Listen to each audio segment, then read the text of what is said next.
Hey everyone, it's Jared, and today we're unpacking the Disney Pixar film Inside Out. Released in 2015, Inside Out received critical acclaim, not only for its entertainment value, but for its lighthearted approach to how our brains work.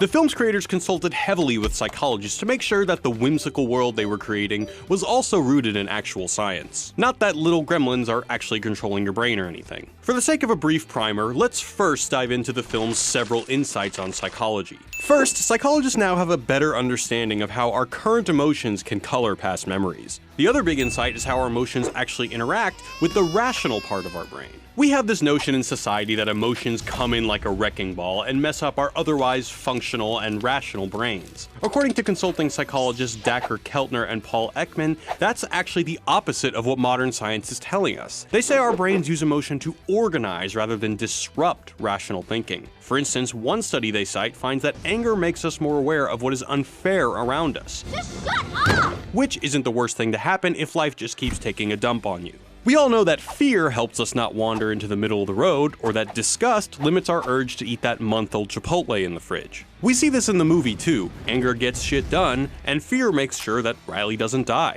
Another observation is the way our brain remembers things. Most of the things we remember get sent to the cerebral dustbin, like what we ate for breakfast last Tuesday, or that 6 hours of TV you just mindlessly watched. But sometimes our brain is confronted with something new and useful, or emotionally important, and decides to file it away in long-term memory. When Riley falls asleep, all the useless information from the day gets dumped, and our brain decides what is important enough to get stored. But while the science is interesting, we're mostly just here to point out that the way we've been watching Inside Out is terribly wrong. Take a moment and think about the movie for a second. Who's the good guy? You probably pictured Joy, the ostensible hero of the story. But think for another second. Who's the bad guy? You might have pictured Riley's crappy family, or just drawn a blank, but neither of these are quite right. I want to argue that Joy is the villain of Inside Out. The most obvious way to watch the film is the journey of Joy, our protagonist who has to recover a core memory from the depths of Riley's mind before Riley's inner psyche is permanently damaged. At the end, Joy learns a valuable lesson, that sometimes you have to let sadness butt in. We could watch Inside Out another way, as the story of a gleeful egomaniac who has tampered with and irreparably harmed an innocent girl's brain.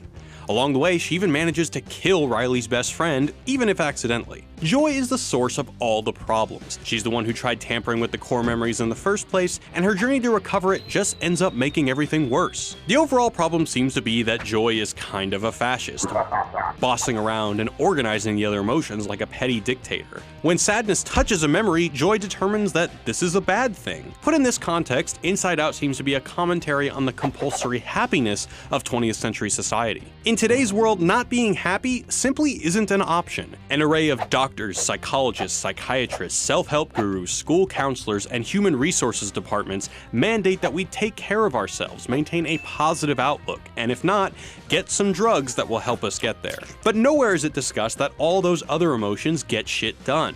There's a good chance that your favorite album or movie was written by some brooding artist dealing with tons of unpleasant emotions. I'm not trying to valorize things like depression here, but to try to wipe them out of our minds seems equally dangerous. This modern distorted view of happiness is so ingrained in us that it's hard to imagine the not-so-distant past when this wasn't true. Friedrich Nietzsche famously said, "Mankind does not strive for happiness, only the Englishman does that," which is a pretty German thing to say. To simply be happy with your current situation is terrible blanket advice, but this is precisely what society tells us, that happiness is a personal responsibility, a struggle that plays out in our own mind. Inside Out embodies this logic by its very structure. The bulk of the drama takes place inside Riley's mind, not her surroundings. Why is it that the impersonal machinations of capitalism, which drive Riley's father to leave his home to accumulate wealth, remain outside the scope of acceptable children's movie villains? One might argue, well, it's too complicated, but they personified neuroscience in a kid-friendly format, for Christ's sake. As economic socialist William Davies argues in his book, The Happiness Industry,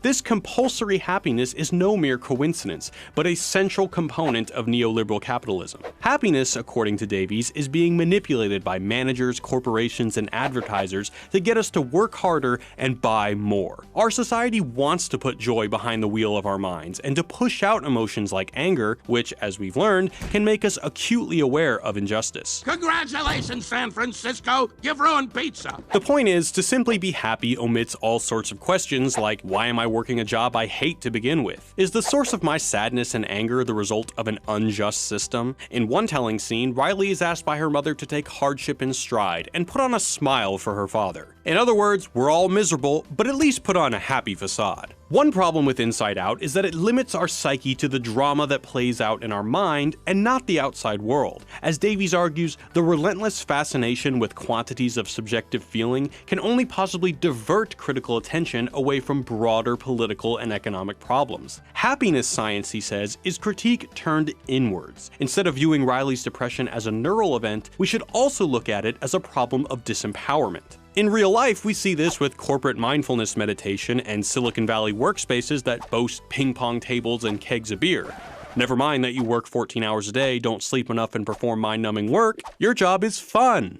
Joy embodies this logic. From the very first scene, we see her muscling sadness out of the way. By accidentally casting Joy as the villain of Inside Out, the movie implicitly criticizes this logic. Joy sets Riley on a downward spiral of depression after compulsively wishing to maintain happiness in the face of hardship. It's only in the film's climax, when anger, disgust, fear, and sadness work together, that Riley is set on the path to a better mental state. Does this mean we should all be angsty dopes lugging around a copy of Fight Club? Of course not. Or I guess to each their own. The real point is that emotions like sadness and anger make us better people and create a more robust kind of happiness. Eudaimonia is a concept from ancient Greek philosophy meaning happiness. It was espoused by Plato, Aristotle, and many more. Plato argued that happiness wasn't a mere pursuit of pleasure, but rather a pursuit of virtue and justice. The person seeking only earthly hedonist pleasure was not truly happy because their inner sense of virtue created internal strife and disharmony. And that seems to be what Inside Out is about, after a careful viewing. So what do you think? Is joy a pawn of the happiness industry? Let us know in the comments below. Hey Wisecrack, thanks for watching.